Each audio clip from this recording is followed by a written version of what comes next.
My name is Margaret Ann Robinson, and I am 62 years old. For most of my life, I believed that being a mother meant sacrifice, endurance, and unconditional love. But on a cold winter morning in Ohio, as I stood in my own kitchen, I realized how cruelly mistaken I had been.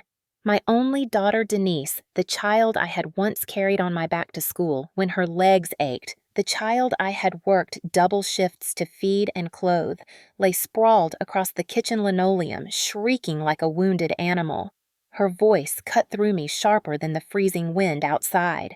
"You pushed me, Mom. My back is broken. You'll pay for this. I'll see you in court." At first, I thought my ears had betrayed me. I looked at her with disbelief, my hands still wet from rinsing breakfast dishes. Denise clutched her lower back, twisting her face into a grimace so exaggerated it reminded me of the soap operas she used to binge watch as a teenager. My breath caught in my chest. My own daughter was accusing me of assault, screaming loud enough for the neighbors to hear, planting the seed that I had harmed her. My heart pounded, my vision blurred, and for a moment I forgot where I was. The walls of my kitchen seemed to close, and the ticking clock on the wall louder than thunder. I opened my mouth to speak, but no words came out. I had survived poverty, widowhood, and decades of working until my joints swelled and my back throbbed, but nothing had prepared me for the sting of betrayal that came from my own flesh and blood. Denise's voice rose higher, urgent, calculated. She kicked at the chair beside her, sending it clattering across the floor. "Help somebody, help me!" she wailed, as if the little house on Sycamore Street were suddenly a crime scene. Within minutes, I heard footsteps pounding on the porch. My neighbor, Evelyn Brooks, an old friend from church, burst through the door, her face pale and eyes wide. "Lord have mercy, Margaret, what happened?" Before I could answer, Denise cut me off, tears streaking down her cheeks in perfect performance. Mama shoved me. She threw me down Evelyn. "Call 911. I felt the floor tilt under my feet.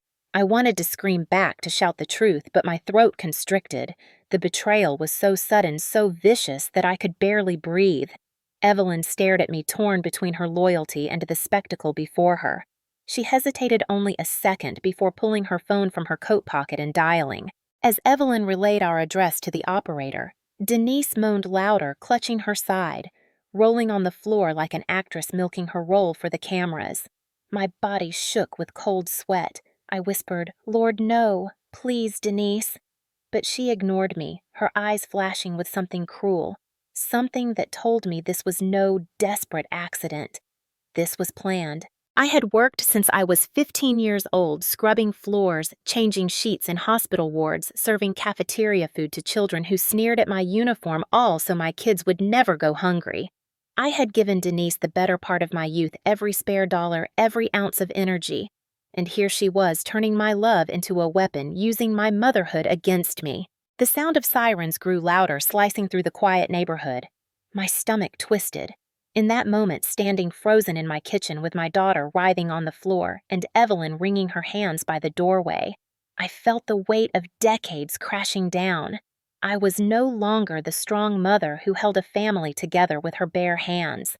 I was the accused, the villain in Denise's performance, the scapegoat she intended to drag into court for money, sympathy, or both. I knelt down beside her, my knees creaking, my voice trembling. "Denise, baby, please stop this. You know I didn't touch you." Her head snapped toward me, her eyes hard and unyielding. "Save it, Mom. The paramedics will write it all down, and then the lawyers will handle the rest. You think you're safe because you're my mother? You're not. You owe me everything." Her words pierced me deeper than any knife could. I felt the years of sacrifice, the birthdays I skipped shifts to afford the nights I swallowed my own hunger so she could eat the shoes I wore until the soles split so she could wear new ones, collapse under the weight of that single sentence. I backed away slowly, pressing my trembling hands to the countertop for balance. The sirens screeched closer. My heart pounded with dread, with disbelief, with a sorrow so heavy I thought it might bury me alive. In that kitchen on that morning, my world cracked open. I was not a mother anymore. I was prey, and my predator was the daughter I had raised with every last breath I had. My name is Margaret Ann Robinson, 62 years old, and as I stood in that kitchen with my daughter Denise, accusing me, all the memories of my life came rushing back like a flood. I could not stop. To understand the cruelty of that morning, you have to know the path that brought me here, the sacrifices that shaped me, and the endless nights I thought I was building a better life for my children. I was 38 when my husband Harold died suddenly of a heart attack. One minute we were sitting at the table paying bills, the next, he clutched his chest, and by the time the ambulance came, it was too late. I was left with two children, Anthony, just 10 years old, quiet and obedient, and Denise, 8, full of energy and questions. I promised myself then that I would never let them feel abandoned, never let them go without. I took 2 jobs working nights as a nurse aide at the county hospital and days cleaning classrooms at Jefferson Elementary. I remember dragging myself from one shift to the next, my bones aching, but telling myself it was worth it if my kids could eat, if they could go to school with clean clothes, if they had a chance Harold never got. Anthony grew strong and responsible. He joined the Army when he was 18, and though I missed him terribly, I was proud. He would send me letters, sometimes a little money, and he always said, "Mama, I'll never forget what you did for us." But Denise was different. Even as a child, she carried a streak of entitlement, a hunger for more than what we could afford. I'll never forget the time she looked at my janitor's uniform and said, "You're just a maid, Mom. That's all you'll ever be." I swallowed those words like poison, forcing a smile, convincing myself she didn't mean them. She was young, I told myself. She would understand one day. When Denise graduated high school, I scraped together enough to send her to community college. I picked up extra shifts, skipped church on Sundays to work overtime, and kept telling myself this is for her future. Anthony wrote to me, warning me not to let her take advantage, but I couldn't help it. I thought if I gave her enough, maybe she'd see how much I loved her. Maybe she'd finally be grateful. But gratitude never came. Denise dropped out after 2 semesters, blaming her professors, blaming the school, blaming everyone but herself. She married young, divorced quickly, and came back to my doorstep with suitcases and excuses. I let her move in because she was my daughter, and I thought maybe life had humbled her. Instead, she carried her bitterness into my home, turning it into a stage where she could perform her misery and demand my attention. She started small, asking me to cover her phone bill, her car insurance, her credit card late fees. I told myself it was temporary, that she just needed time to get back on her feet. But months turned into years. My pension barely stretched to cover the mortgage and utilities, yet she acted as if I was her personal bank. I would come home from a long shift at the hospital and find her stretched on the couch, scrolling her phone, surrounded by empty fast food wrappers, complaining the Wi-Fi was too slow. Still, I kept hoping. That was my weakness, hope. Hope that Denise would change. Hope that she'd remember the mother who stayed awake by her hospital bed when she had the flu at 9 years old. Hope that she'd finally see me as more than a tired woman in a uniform. And every time, I hoped she disappointed me again. The final blow came not in private, but in public. One Sunday at church, Denise stood up during testimony, tears streaming down her cheeks. She clutched the microphone and said, "Pray for me, church family. My own mama pushed me last week. I don't feel safe in my own home." Gasps filled the sanctuary. My heart plummeted. I sat frozen in the pew as heads turned toward me, pity in some eyes, suspicion in others. Evelyn Brooks, my neighbor and closest friend, gripped my hand and whispered, "Stay calm, Margaret." But I could feel the judgment pressing down on me like a weight I couldn't lift. After service, people avoided me. Some whispered. Some offered Denise hugs and sympathy. I walked home alone, my chest-tight shame and fury battling inside me. I wanted to confront her, but when I opened the front door, she was already sprawled on the couch, sipping soda, smirking as if nothing had happened. That was the moment I realized Denise wasn't just lost or misguided. She was turning me into the villain of her story, and she was enjoying it. Still, I told myself, she's my daughter. Maybe tomorrow will be different. I prayed every night, asking God for strength, asking Him to open her eyes. But the prayers seemed to vanish into silence, and Denise only grew bolder. She began recording me on her phone, baiting me with insults, hoping to catch me yelling so she could twist it into evidence. I started to feel like a stranger in my own house, tiptoeing around, afraid of what accusation might come next. And yet, despite all the signs, despite the humiliation, despite the aching in my bones from carrying her for far too long, I still clung to hope. Hope that the little girl who once slipped her hand into mine on the way to school was still somewhere inside her. Hope that I hadn't lost my daughter forever. But that hope shattered on the morning she threw herself onto my kitchen floor, screamed that I had pushed her, and told me I would pay. That was the day I realized hope without boundaries is just another form of self-destruction. That was the day my story turned from sacrifice into survival. After the church incident, I thought Denise might calm down, embarrassed by her own lies. But instead, she doubled down, moving deeper into my home and deeper into my life like a shadow I could not shake. She claimed she was depressed, that she needed me more than ever, that the world was cruel to her, and I was the only person she could depend on. But behind those words was a steady stream of demands that made my small pension and my patience vanish faster than I could replenish them. It began with the bills. Denise would drop envelopes on the table, her manicured nails tapping against the paper. "Mama, you need to pay this. They'll shut off my phone." "How am I supposed to get a job without a phone?" When I hesitated, she would narrow her eyes. "Don't you want me to succeed? You're my mother. You owe me this."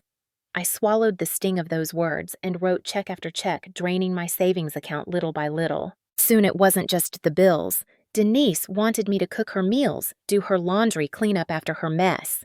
If I resisted even slightly, she would collapse into tears, clutching her back or her side, moaning that I was abusing her by refusing to help. The first time she did it, I rushed to her side, guilt washing over me like a tide. But after the third, the fifth, the 10th time, I began to see the pattern. This wasn't weakness. This was control. My son Anthony called from his base one evening. His voice was calm, measured as always. "Mama, you've got to stop letting Denise walk all over you." I pressed the phone to my ear, tears sliding down my cheeks. "She's my baby girl, Tony. I can't just throw her out." He sighed. "You raised us both, and I know you love us. But love doesn't mean letting her destroy you. Remember that." His words echoed in my mind long after the call ended. Denise, meanwhile, grew bolder in public. She told neighbors that I was unstable, that I screamed at her daily, that I shoved her when she didn't do what I wanted. I could see the doubt in Evelyn Brooks's eyes, my closest friend, though she tried to hide it. One afternoon as we left Bible study, Evelyn pulled me aside. "Margaret, I know you. I know your heart. But Denise, she's telling people things. You need to protect yourself." My chest tightened, shame pressing down like a stone. Denise didn't stop there. She started creating little accidents around the house. A chair overturned. A bruise on her arm, she claimed, came from me grabbing her. I knew better. She'd run into a doorframe or bump herself on purpose, then parade it like evidence. Sometimes she would hold her phone just high enough to record my face as she accused me. "See, look how guilty you look, Mama. Everyone will believe me." The final straw came one Sunday evening. We had just returned from church, and Denise was sulking because Evelyn hadn't paid her much attention. She slammed her plate on the counter, spilling food across the floor. When I refused to clean it, she erupted. "You think you're better than me because you scrubbed floors your whole life? You're nothing, and I'll prove it to everyone. I'll show them the monster you really are." She raised her phone, recording my silence, daring me to lash out. I turned away, my lips trembling, refusing to give her what she wanted. But humiliation followed me like a shadow. At church potlucks, I caught whispers when I walked into the room.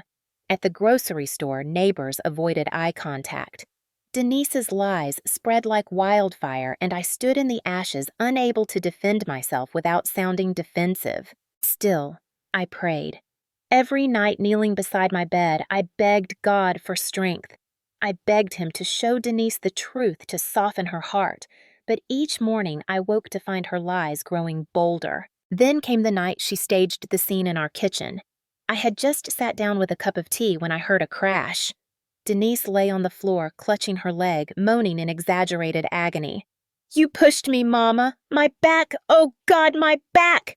She screamed loud enough for the whole block to hear. Within minutes, Evelyn was at the door again, her face pale with worry. Denise wailed, pointing at me. "She did this! She shoved me down." My neighbor froze, her eyes darting between us, confusion clouding her face. "Margaret," she whispered. I opened my mouth, but no sound came. I wanted to shout that it was all lies, but fear held me hostage. Evelyn called 911. Her voice trembling, And as she gave them our address, Denise's lips curved into the faintest smirk, a flash of triumph before she buried her face in her hands and sobbed louder. My knees buckled. I clutched the edge of the counter, my heart racing. This wasn't just manipulation anymore. This was war. The wail of sirens pierced the night air. I stared at my daughter, my flesh and blood writhing on the floor like a stranger, and realized something chilling. She wasn't just trying to humiliate me anymore. She wanted to destroy me. And as the red lights painted the walls of my kitchen, I felt a resolve harden inside me. I would not be her victim forever. She could cry, she could lie, she could drag me through the mud, but the truth had power too, and I would find it, hold on to it, and wield it like a shield. Because if I didn't, Denise would take everything I had left, my dignity, my home, even my freedom. That was the night I knew this wasn't just a family dispute. This was survival. And the fight for my survival had only just begun. The morning after the staged fall, I sat at my kitchen table staring at the cold cup of coffee in my hands. My body felt heavy, my chest tight, but my mind would not stop racing. I replayed the image of Denise sprawled on the floor, the neighbors whispering Evelyn's troubled face. Somewhere deep inside, I knew I could not keep pretending my daughter was just struggling. She was plotting, and if I didn't protect myself, she could succeed in destroying me. I began watching her more carefully. At first, I tried to dismiss what I saw, but the patterns became too clear, too precise. One afternoon, I heard the doorbell ring, and before I could rise, Denise leapt from the couch, sprinted to the door, and signed for a delivery package. Her steps were quick, steady, no trace of pain. Yet the moment she saw me standing in the hallway, she hunched over, limping back into the living room, groaning dramatically. My stomach clenched. Later that week, I came home earlier than usual from the grocery store. As I opened the door quietly, I caught sight of Denise in the mirror, bent at the waist, rummaging through her purse. Her movements were fluid, natural. But when she turned and saw me, she immediately clutched her back, twisting her face into the mask of agony. "Oh, Mom," she moaned. "It hurt so bad today. The deceit was so sharp it cut the air between us." I began recording small clips on my old phone. Nothing fancy, just shaky footage of Denise moving normally when she thought I wasn't watching, then suddenly collapsing into her performance when she realized I was near. Each video lasted only seconds, but they felt like drops of truth I could hold on to. Still, doubt gnawed at me. What if I was wrong? What if I was being paranoid? Mothers don't want to believe their children would betray them this way. I prayed on it, asking God to guide me, but the signs only grew louder. Denise spent hours scrolling through legal websites, scribbling notes in a notebook she kept hidden under her bed. Once, when she stepped outside, I peeked and saw phrases like emotional distress lawsuit and elder abuse settlement. My throat went dry. She wasn't just threatening me in the heat of anger, she was planning to sue me, her own mother, for money I didn't even have. One night, as I folded laundry, I overheard her on the phone in her room. Her voice was low, but the venom in her words carried through the thin walls. "Yeah, she'll crack. She's old. She's weak. The report will back me up. I'll get at least 50 grand out of this. Maybe more." My hands shook so violently, I dropped a stack of towels. $50,000. She might as well have said $1 million. I didn't have it, never would. She was gambling with my life with the roof over my head. And then came the humiliation, layered on top of the deceit. At church the following Sunday, Denise limped dramatically down the aisle, leaning on a cane she had borrowed from a neighbor. Whispers followed her, heads turned, and when someone asked what happened, she said in a pitiful voice, "My mama. She just can't control her temper sometimes." I felt the blood rush to my face, shame burning hotter than fire. Evelyn caught my eye across the pew, her expression torn between compassion and disbelief. That night, Evelyn came over. Her hands folded tightly in front of her. "Margaret," she said softly, "I don't know what's true anymore. I've known you for years. But Denise, she tells people you've been hurting her. I want to believe you, but you need to protect yourself." Her words stung not because she doubted me, but because I knew she was right. Denise wasn't just lying, she was building a case. The walls of my home began to feel like a cage. I moved carefully, afraid to brush against Denise in the hallway, terrified she'd twist it into another accusation. Every time I heard her cough or cry out, my heart raced, wondering what lie she would spin next. I barely slept, lying awake at night, staring at the ceiling, whispering to myself, "What happened to my daughter? Where did I go wrong?" But beneath the despair, something else began to grow. A thin strand of steel in my spine, a whisper that said, "Enough." I had spent decades bending, sacrificing, hoping. Now I had to survive, and survival meant gathering truth like ammunition. So I watched, I listened, I recorded, and I waited, because deep down I knew the storm was coming. Denise wouldn't stop at lies or whispers. She was going to take this fight further, drag it into the light of the law. And when she did, I needed to be ready not just as her mother, but as a woman who refused to be destroyed by her own blood. The night before everything erupted, I sat at my kitchen table with Evelyn beside me. She reached across, squeezing my trembling hands. "Margaret," she said firmly, "whatever happens, you can't let her take your dignity. You've given her enough. Now it's time you fight back." I looked into her eyes, tears blurring my vision, and for the first time in years, I nodded. Yes, it was time. And then, as if on cue, Denise made her move. The staged accident, the scream that shattered my world, the performance she thought would finally ruin me. But what she didn't know, what she couldn't know, was that the truth had its own power. And the truth was about to arrive dressed in paramedic uniforms, carrying clipboards and authority ready to pierce through the lies my daughter had woven. That night, for the first time, I wasn't just a mother drowning in betrayal.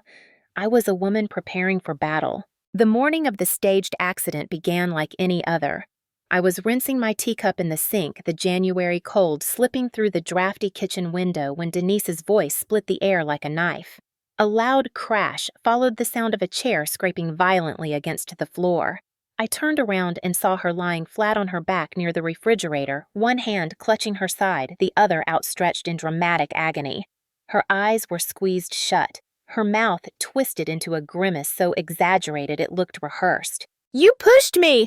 "Mama," she screamed, her voice shrill and desperate. "My back! Oh God, my back! You've finally done it! I'm calling a lawyer! You'll pay for this!" My body froze, the sponge slipping from my hands back into the sink. The only sound I could hear was the pounding of my own heartbeat in my ears. I hadn't touched her. I hadn't even been near her. But the fury and conviction in her voice were so sharp that for a split second I almost doubted myself. Denise's cries grew louder, echoing through the house. She kicked her heel against the linoleum, sending a sharp crack reverberating through the room. The noise was enough to wake the neighbors, and sure enough, within minutes, I heard the hurried knock on the front door. Before I could move, Evelyn Brooks burst inside, her gray scarf still wrapped around her head, her eyes wide with alarm. "Margaret." What in the world she began, but Denise cut her off, sobbing and pointing a trembling finger at me. "She pushed me, Evelyn. She threw me down. My own mama, look at what she's done to me." I opened my mouth, but nothing came out. The betrayal sucked the words straight from my lungs. Evelyn's gaze darted between me and Denise, confusion and pity swirling in her eyes. I could see the doubt planting itself in her mind. My knees wobbled beneath me. Evelyn fumbled for her phone. "I'm calling 911. She needs help." "Thank you," Denise moaned, pressing a hand to her lower back, squeezing her eyes shut again. She sounded pitiful, broken, but I had just seen her move fluidly not 2 hours earlier. The performance was flawless, almost convincing even to me, the woman who had raised her. As Evelyn spoke quickly into the phone, I backed away until my shoulders hit the counter. My breath came in shallow bursts. I felt like an intruder in my own kitchen, watching a nightmare unfold that I couldn't stop. Denise's wails filled the air until the distant sound of sirens drowned them out. My chest constricted as red and blue lights flickered against the frosted window pane. The ambulance pulled up in front of the house, and the wail of the siren died into silence. 2 figures in dark uniforms hurried through the doorway, carrying bags and clipboards, their boots heavy against the floor. "Paramedics," one of them said briskly. "Where's the patient?" There she is," Evelyn stammered, pointing at Denise, who lay sprawled like a fallen actress awaiting her audience. Denise let out another moan, louder this time, her hand trembling against her chest. "She pushed me," she whispered hoarsely, gesturing toward me. "My own mother." She did this to me. The taller of the two paramedics, a broad-shouldered man with graying hair at his temples, knelt beside her. His badge read Charles Chuck Miller. The woman beside him, younger, with dark hair tied back neatly, was Linda Harris. They moved with calm precision, unpacking their instruments, their faces unreadable. "Ma'am, can you tell me where the pain is?" Chuck asked. "My back, my hip, everything hurts," Denise groaned. He pressed gently along her spine, his hands firm and practiced. "Any tingling in your legs? Any loss of feeling?" Denise winced dramatically. Yes, everything hurts. I can't move. I swear I can't move." I watched trembling as Linda checked her vitals, shining a small light into her eyes. "Blood pressure normal. Pupils reactive," she murmured. Chuck tested her legs, lifting one carefully, then the other. Denise cried out, twisting her face into an exaggerated mask of pain. But as soon as his attention shifted, I caught her right leg twitching naturally, reflexively. My stomach flipped. "All right," Chuck said, his tone even but skeptical. "I'm not seeing any obvious trauma.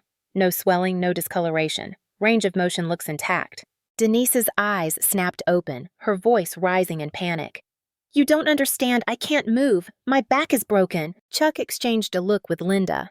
"Ma'am, from what I'm observing, there's no evidence of a fracture or spinal injury. None at all." The air in the room seemed to shift. Evelyn blinked, her brows knitting together. I gripped the counter tighter, my heart hammering in my chest. For the first time in weeks, I felt a sliver of validation. Someone else saw it. Someone else could tell she was lying. Denise's lips trembled, but not with pain, with fury. She glanced at me briefly, her eyes flashing, then turned back to the paramedics. "No, you're wrong," she insisted. "I'm hurt." She pushed me. "You have to believe me." But Chuck's voice was steady, unwavering. "Ma'am, we'll document everything, but as far as I can tell, there are no injuries consistent with what you're claiming." Denise's face crumpled, her performance faltering for the first time. And in that crack, in that hesitation, I saw the truth begin to seep through. She wasn't just my daughter anymore. She was my accuser, my betrayer. But for the first time, someone besides me could see it too. And as the paramedics continued their examination, clipboards scratching the first threads of Denise's carefully woven lie began to unravel right there on my kitchen floor. The silence in my kitchen was heavy, broken only by the scratch of a pen against the paramedic's clipboard. Denise shifted on the floor, her sobs softening into shallow whimpers, but her eyes darted from me to Evelyn to the two uniformed figures kneeling beside her. It was as if she was recalculating her script mid-performance, desperate to pull the spotlight back to her side. Paramedic Charles Chuck Miller cleared his throat, his voice calm but firm. "Ma'am, I need you to listen carefully. We've gone over your vitals. Your blood pressure is normal. Pulse is steady. There's no bruising, no swelling, and no spinal tenderness when I palpated. From a clinical standpoint, I'm not finding anything that supports a serious injury." Denise's eyes widened, panic flickering in them. She turned her head toward Linda Harris, the younger paramedic, as if hoping for a different verdict. "Please check again. I swear something's broken. I can't even feel my back." Linda's brow furrowed. She crouched lower, shining her penlight once more, then gently pressed along Denise's legs. "Full sensation, full strength," she murmured, her tone professional but edged with disbelief. She looked at Chuck, then back at me before jotting down notes. Evelyn stood stiffly by the door, her hands twisting the hem of her scarf. Her eyes searched mine as if silently begging for the truth to be simpler, but all I could do was shake my head. Denise raised her voice, desperation creeping in. "You don't understand. She shoved me. She wanted me out of her house. Now I can't move. I can't work. I can't." Chuck cut her off gently but firmly. "Ma'am, I've been doing this for 20 years. I know when an injury is real and when it isn't. And I have to tell you nothing I'm seeing lines up with what you're saying." The words hung in the air like a hammer about to fall. My knees nearly gave out beneath me. For weeks, maybe months, I had been screaming the truth inside my head with no one to hear it. Now someone in authority was speaking it out loud. I gripped the edge of the counter, feeling both dizzy and relieved. Denise's mask cracked just for an instant. Her lips pressed tight, her eyes narrowing into slits. Then she leaned toward Chuck, her voice dropping to a whisper, but I was close enough to catch every poisoned syllable. "If you just write it down differently," she hissed. "Say it looks like a fracture. I could cut you in. A few thousand easy. My breath caught. Evelyn gasped audibly. Linda froze her pen, hovering mid-stroke. And Chuck, bless him, didn't even flinch. He straightened his broad shoulders, stiffening, and scribbled something firmly on the form. "Did you just try to bribe me, ma'am?" His voice was low, steel, wrapped in calm.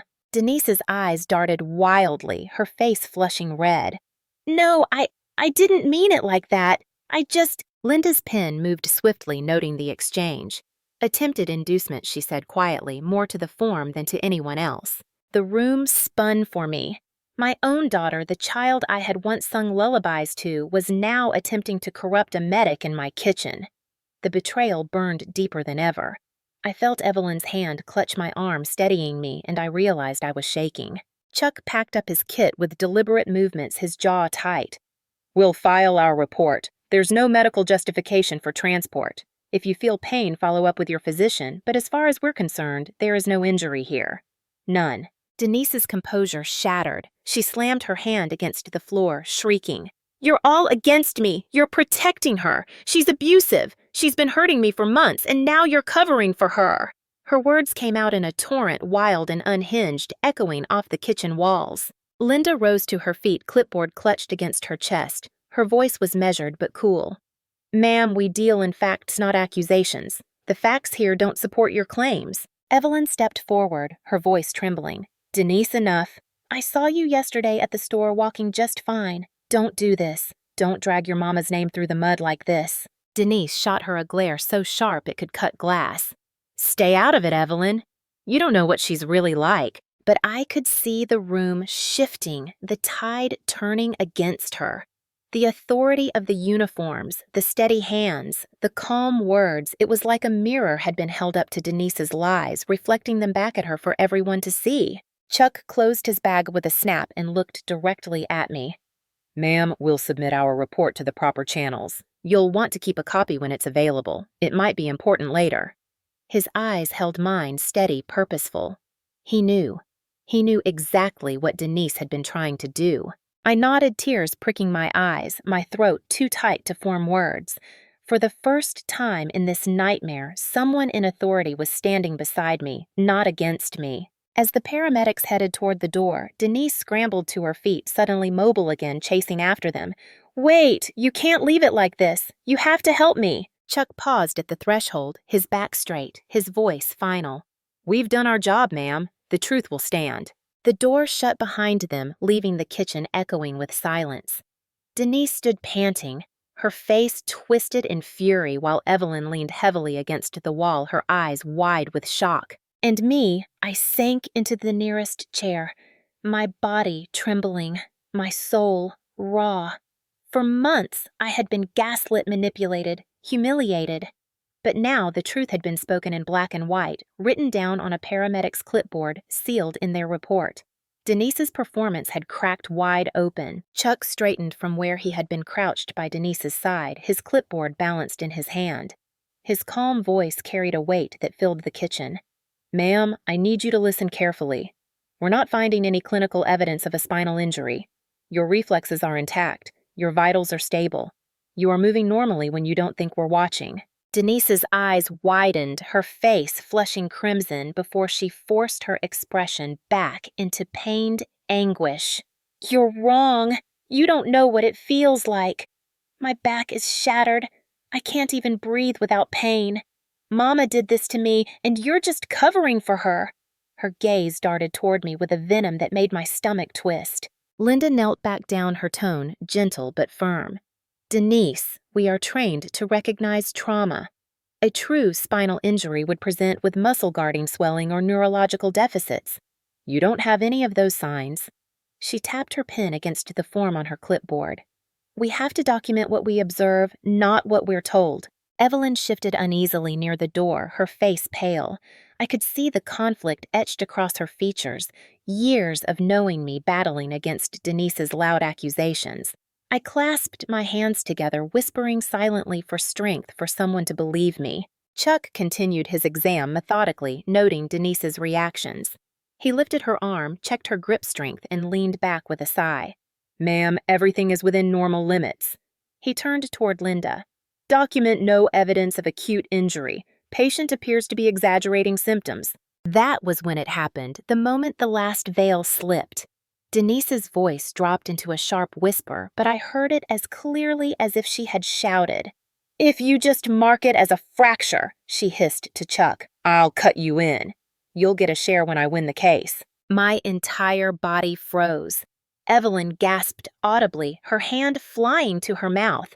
Linda's head snapped toward Chuck, her eyes wide with disbelief. For a long second, silence filled the room, broken only by the faint hum of the refrigerator. Chuck's jaw tightened. He pulled his pen away from the form as if it had burned him. Excuse me. His voice was no longer calm. It was steel. Did you just offer me a bribe to falsify a medical report? Denise's face blanched, then flushed again as she stammered. No, you misunderstood me. I just meant... No. Linda cut in sharply. We both heard you. That's not just unethical, that's illegal. And it will be documented. She scribbled furiously on her clipboard, her pen cutting across the paper. My heart thundered. Relief and horror collided inside me. Relief that someone else finally saw the depth of Denise's deceit. Horror that my daughter had fallen so far she would attempt to bribe paramedics in my own kitchen. Evelyn stepped forward, her voice trembling but resolute. I heard it too. She offered you money to lie. She turned to me, her eyes brimming with tears. Margaret, I'm so sorry. I doubted you. I see it now. Denise's performance cracked wide open. She sat up suddenly, abandoning the pretense of being immobilized, her voice rising to a shriek. You're all against me. You don't understand. Mama owes me. She's kept me down my whole life, scrubbing floors while I starved. She owes me everything. Chuck snapped his folder shut, his voice clipped. We're done here. We'll file our report with our supervisor, and the record will reflect exactly what happened in this room. He shot Denise a look of cold disappointment. And if you try this again, you'll find yourself facing charges, not sympathy. For the first time in weeks, my shoulders lifted the invisible weight, easing just slightly. It wasn't over, not by far, but at last the truth had witnesses. At last I wasn't alone. Denise's chest heaved, her eyes burning with fury. She looked at me as though I were her enemy, not her mother. This isn't over, Mama. She spat, her voice low and full of venom. You think you've won because they won't play along? You'll still pay. One way or another, you'll pay. Linda gently touched my arm, her voice softening. Ms. Robinson, please protect yourself. This situation is beyond medical. You may need legal help. I nodded, my throat tight, my eyes wet. Thank you, I whispered, my voice breaking. Thank you for seeing the truth. As the paramedics gathered their equipment and left, the flashing lights from the ambulance bathed my small house in red and blue. I stood in the doorway, my hand pressed to my chest, and for the first time in months, I felt something like hope. Not because Denise had stopped, she hadn't, but because now there was proof documented by professionals who could not be swayed by her lies. Evelyn remained beside me, her hand resting gently on my shoulder. Margaret, she said softly, you've carried this burden too long. It's time to fight back, and you won't be fighting alone. I looked back at Denise, who sat rigid at the kitchen table, her arms crossed, her glare sharp enough to cut glass. My heart ached, but beneath the ache was resolve. She had declared war on her own mother, and now the battlefield was shifting. I had allies. I had evidence. And as the ambulance pulled away and the night settled heavy around us, I knew what had to come next. This fight wasn't just about survival anymore. It was about reclaiming my dignity, my boundaries, and the truth that my daughter had tried to bury beneath her lies. The paramedic's words rang in my ears like a bell of justice. No evidence of injury. Patient exaggerating symptoms. And with that, Denise's scheme began to crumble piece by piece. When the front door shut and the paramedics' voices faded into the winter air, the silence in my kitchen was deafening. Denise sat stiff at the table, arms crossed, her jaw clenched so tightly I thought her teeth might crack. Evelyn lingered beside me, her hand still on my shoulder, as if she feared I might collapse. The flashing lights of the ambulance had gone, but the tension remained coiling around us like a snake. Denise broke the silence first. Her voice was low, venomous. So that's how it's going to be, Mama. You and your little friends against me. You think a couple of paramedics scribbling on a clipboard is going to stop me? She leaned forward, her eyes dark. You owe me. You owe me for every single year I had to live in this dump while you wasted your life cleaning toilets and wiping sick people's faces. You're going to pay me one way or another." Her words sliced into me. For decades, I had scrubbed floors, emptied bedpans, and stood on aching feet for 12-hour shifts, all to give her food, clothes, and shelter. And now she twisted those sacrifices into weapons, calling them debts I had failed to pay. My lips trembled, but before I could speak, Evelyn stepped forward, her voice firm. "Denise, that's enough. I've watched your mama give everything for you. You're not going to stand here and spit on her sacrifices." Denise whipped her head toward Evelyn, her mouth curling into a sneer. "Stay out of it, old woman. This is between me and my mother. She owes me and I'm collecting. If she doesn't want to pay fine, I'll let the lawyers handle it.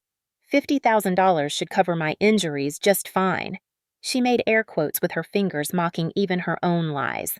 The room tilted around me. $50,000. She was serious. She was willing to drag me through court to bankrupt me, to ruin my name, all for money I didn't have. I pressed a hand to my chest, my breath ragged. "Denise," I whispered, "why are you doing this? I gave you everything I had." She slammed her palm on the table, the sound cracking through the room. "It wasn't enough. It was never enough. You gave Anthony the easy way out. You let him join the army and escape while I was stuck here with nothing. You ruined my life, Mama, and now it's my turn to take what I deserve." Evelyn gasped softly beside me, but I couldn't move. The venom in Denise's eyes was no longer just greed, it was hatred, and it was aimed squarely at me. That night, I couldn't sleep. I sat at the kitchen table long after Evelyn went home. The house silent except for the creaks of the old floorboards. I stared at the pile of bills stacked neatly beside the fruit bowl, at the faded photographs on the fridge, at the empty chair where Harold used to sit. Tears blurred my vision. I had spent my entire life building a home a safe place, and now my own daughter was turning it into a battlefield. But alongside the sorrow, another feeling stirred. Anger. Righteous, burning anger. For too long, I had allowed Denise to manipulate me, to drain me, to humiliate me in front of neighbors and friends.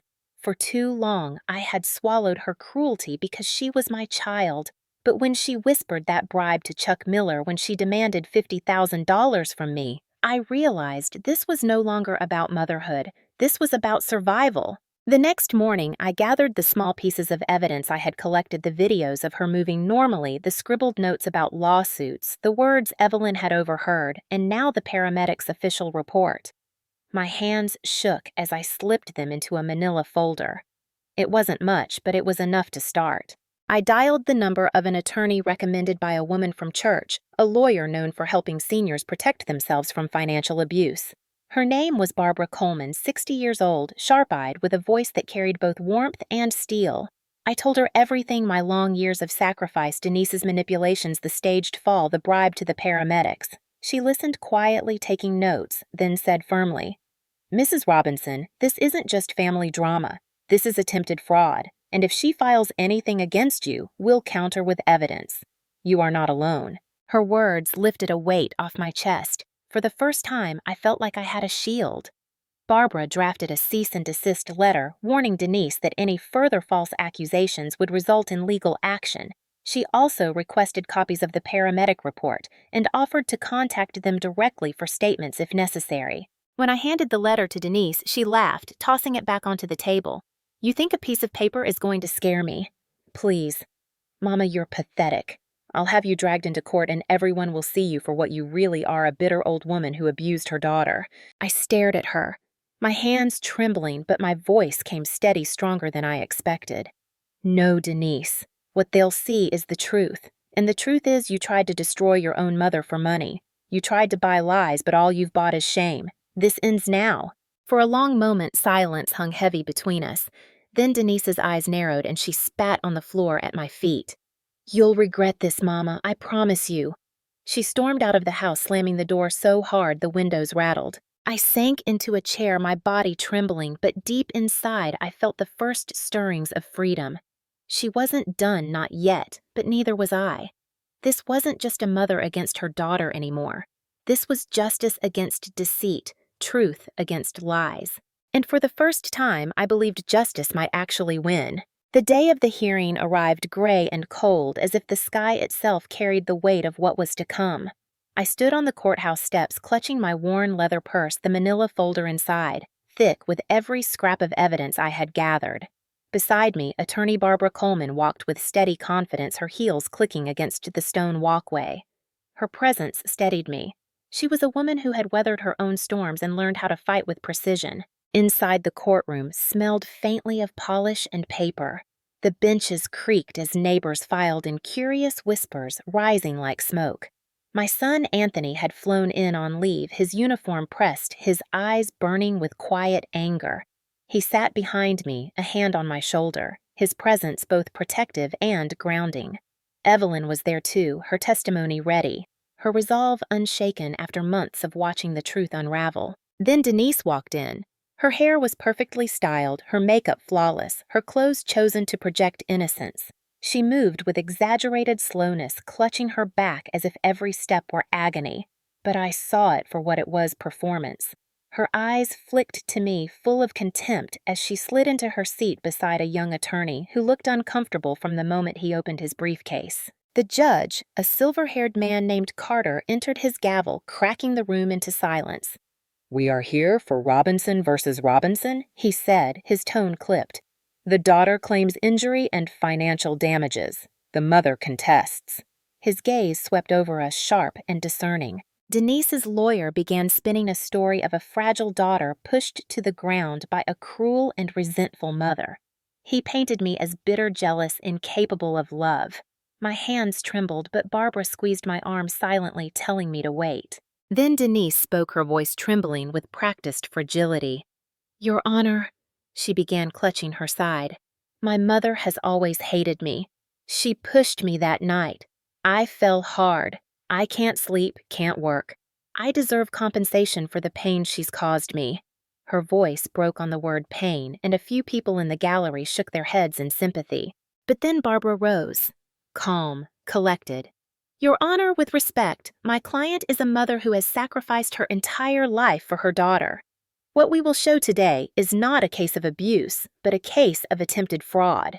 She turned toward the bailiff.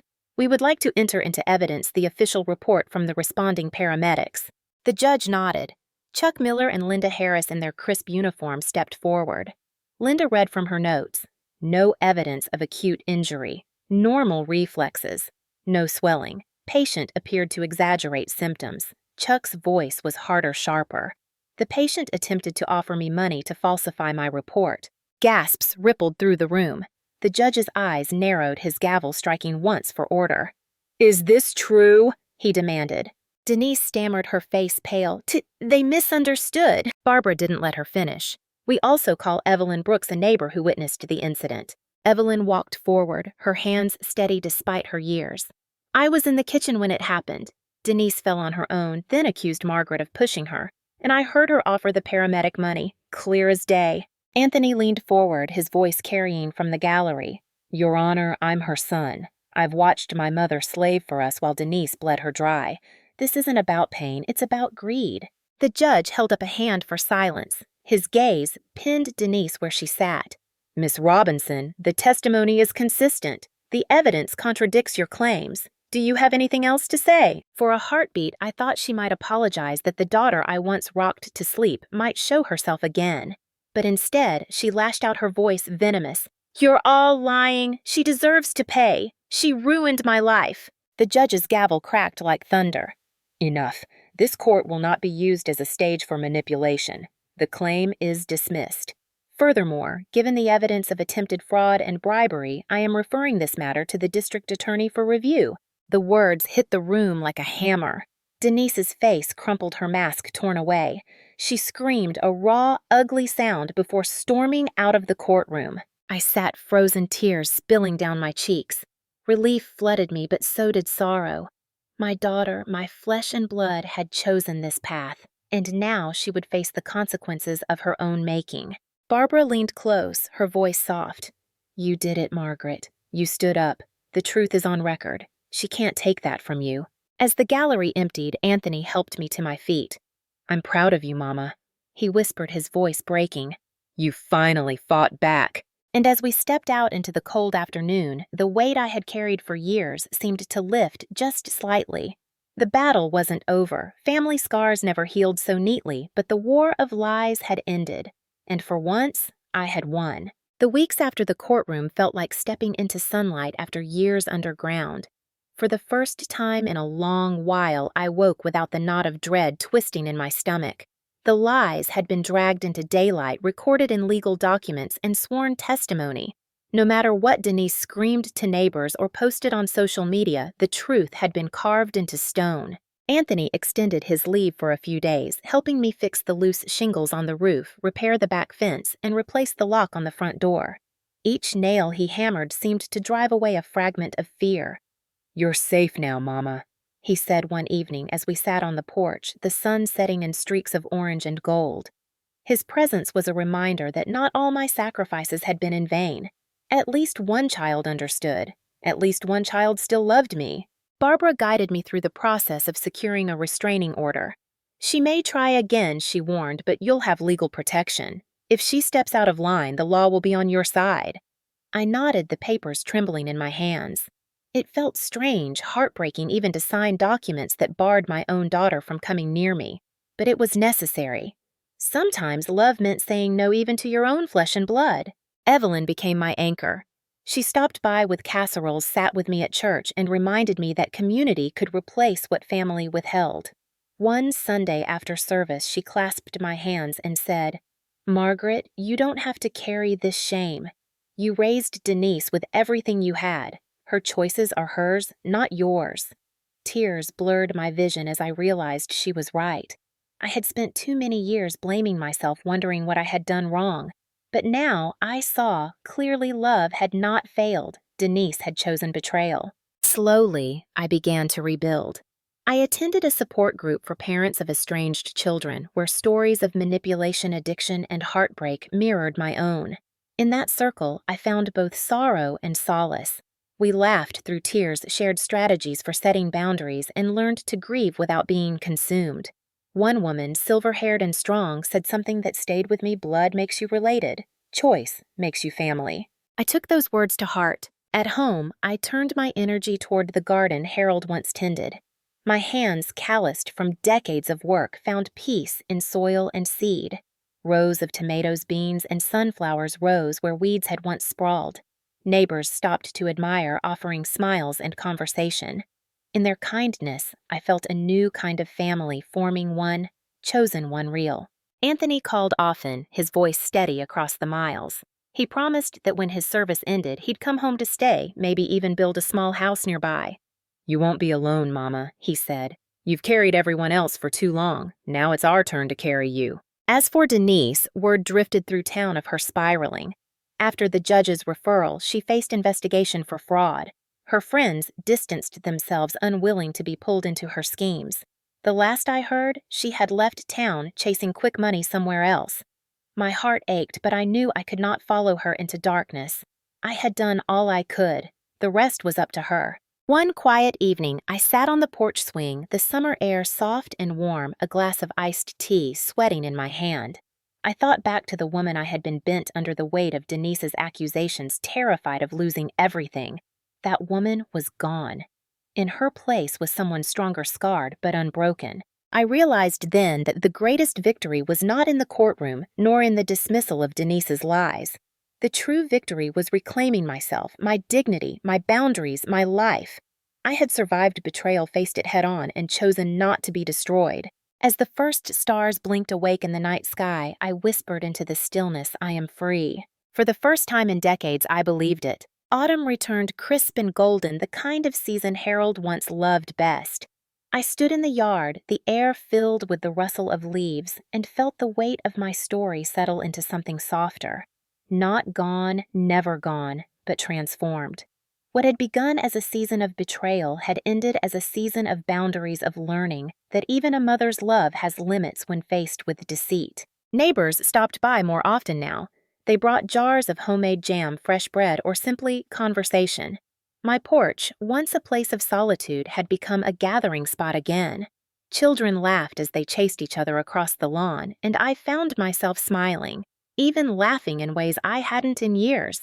Anthony kept his promise. He called from his base every week, and in his voice I heard not just duty but devotion.